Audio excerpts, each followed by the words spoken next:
कैंसरजेनिक होती हैं, यानी इनमें ऐसे तत्व होते हैं जो कैंसर पैदा कर सकते हैं। दुनिया भर में मेलेनोमा स्किन कैंसर के 80% मामले सनबर्न यानी धूप में झुलसने की वजह से होते हैं।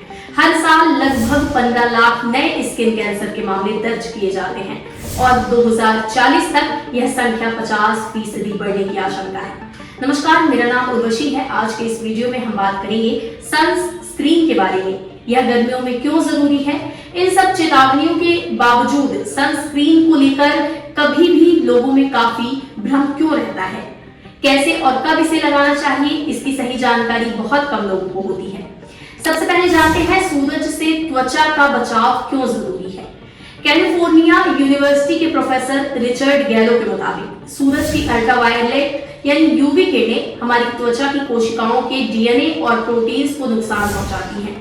अगर यूवी किरणें सीमित मात्रा में मिले तो त्वचा विटामिन डी बना सकती है, लेकिन अधिक धूप से मेलानिन का उत्पादन होता है जिससे त्वचा टैन हो जाती है। अगर सूरज की रोशनी ज्यादा देर तक शरीर पर पड़ती रहे तो स्किन खुद को बचा नहीं पाती और सनबर्न हो जाता है। इससे समय से पहले झुर्रियां पड़ सकती हैं और स्किन कैंसर का खतरा बढ़ जाता है। अब बात करते हैं सनस्क्रीन कैसे काम करती है। सनस्क्रीन हमारी त्वचा को यूवी किरणों से बचाने के लिए एक सुरक्षात्मक परत बनाती है, लेकिन जरूरी है कि इसे सही तरीके से लगाया जाए। कई लोग इसे एक मात्रा में लगाते हैं जिससे त्वचा पूरी तरह सुरक्षित नहीं रहती। सनस्क्रीन के असरदार होने के लिए इसे बाहर जाने से 20 से 30 मिनट पहले लगाना चाहिए। विशेषज्ञों के मुताबिक इसे 2 बार लगाना अधिक फायदेमंद होता है ताकि त्वचा पूरी तरह से कवर हो सके। अब बात करते हैं कि सीपीएफ क्या है और कौन सा बेहतर है। सीपीएफ का मतलब है सन प्रोटेक्शन फैक्टर। यह बताता है कि सनस्क्रीन आपकी त्वचा को यूवीबी किरणों से कितनी देर तक बचा सकती है, लेकिन यूवीए सुरक्षा एक अलग रेटिंग से मापी जाती है।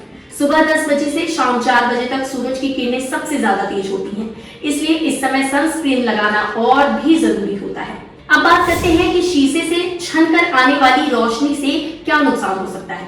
कई लोग आमतौर पर सोचते हैं कि अगर वे घर या गाड़ी के अंदर हैं तो उन्हें सनस्क्रीन की जरूरत नहीं, लेकिन यह सच नहीं है। शीशा यूवीबी किरणों को फिल्टर कर देता है, लेकिन यूवीए किरणें त्वचा तक पहुंच सकती हैं और धीरे धीरे स्किन को नुकसान पहुंचा सकती हैं।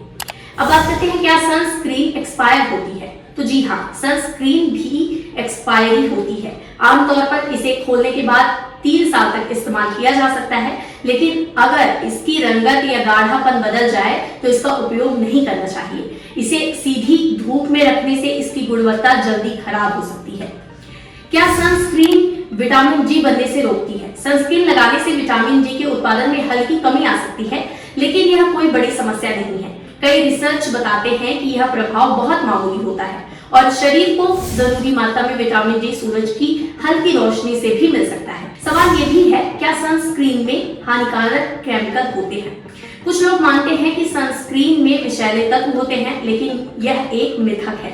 अमेरिका, ब्रिटेन और यूरोप में स्वीकृत सनस्क्रीन पूरी तरह सुरक्षित और प्रभावी होती है। हालांकि कुछ लोगों को इनमें मौजूद कुछ केमिकल से एलर्जी हो सकती है। ऐसे में वे डॉक्टर की सलाह लेकर सही सनस्क्रीन चुन सकते हैं। बड़ों और बच्चों को कितनी सनस्क्रीन लगानी चाहिए। US food and drug administration यानी एफडीए के मुताबिक एक वयस्क को पूरे शरीर पर 6 टीस्पून करीब 2 मिलीग्राम प्रति वर्ग सेंटीमीटर सनस्क्रीन लगानी चाहिए, लेकिन रिसर्च बताती है कि ज्यादातर लोग जरूरत से कम सनस्क्रीन लगाते हैं। छोटे बच्चों की त्वचा ज्यादा संवेदनशील होती है। 6 महीने से छोटे बच्चों को सनस्क्रीन लगाने की जरूरत नहीं होती। उन्हें सीधे धूप में लाने से बचाना चाहिए। 2 साल के बच्चों को 2 टीस्पून, 5 साल के बच्चों को 3 टीस्पून, 13 साल के बच्चों को 5 टीस्पून सनस्क्रीन लगानी चाहिए। बड़े बच्चों और वयस्कों को हर 2 घंटे में सनस्क्रीन दोबारा लगानी चाहिए। बात करते हैं कि कौन सी सनस्क्रीन सबसे अच्छी है। SPF 30 या उससे अधिक वाली सनस्क्रीन में ब्रॉड स्पेक्ट्रम लिखा होना चाहिए ताकि यह यूवीए और यूवीबी दोनों से सुरक्षा दे सके। यूवीए स्टार रेटिंग देखें, 5 स्टार वाली सनस्क्रीन सबसे अच्छी क्रीम मानी जाती है। सनस्क्रीन को किसी और स्किन प्रोडक्ट के साथ मिक्स ना करें क्योंकि इससे यह कम प्रभावी हो सकती है। सनस्क्रीन कोई लग्जरी प्रोडक्ट नहीं बल्कि हमारी त्वचा को बचाने के लिए बेहद जरूरी चीज है। इसे रोजाना लगाना चाहिए, खासकर अप्रैल से सितंबर तक जब सूरज की किरणें सबसे ज्यादा तेज होती हैं। सही सनस्क्रीन चुनें, सही मात्रा मात्रा में लगाएं और खुद को स्किन कैंसर के खतरे से बचाएं। तो अगली बार जब भी धूप में जाएं, सनस्क्रीन लगाना ना भूलें। फिलहाल के लिए बस इतना ही। जुड़े रहिए वेरी फर्स्ट के साथ। शुक्रिया।